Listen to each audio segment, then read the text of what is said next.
Dhamangaon railway तालुक्यातील वाडोना गावाचे सरपंच प्रशांत हुडे यांचा एका भीषण अपघातात दुर्दैवी मृत्यू झाला आहे। ही घटना कुऱ्हा परिसरात घडली। मिळालेल्या माहितीनुसार प्रशांत हुडे यांनी आपल्या मुलाला 12वीच्या परीक्षेसाठी अंजनसिंगी येथील शाळेत सोडले होते।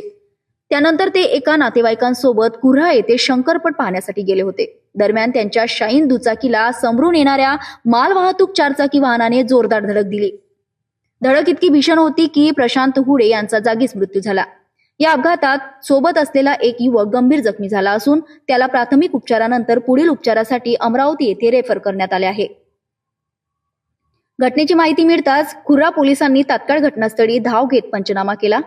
मृतदेह शवविच्छेदनासाठी धामणगाव रेल्वे येथील ग्रामीण रुग्णालयात पाठविण्यात आला आहे। या दुर्दैवी घटनेमुळे वाडोना गावात आणि परिसरात हळहळ व्यक्त केली जात असून सर्व स्तरातून शोक व्यक्त केला जात आहे।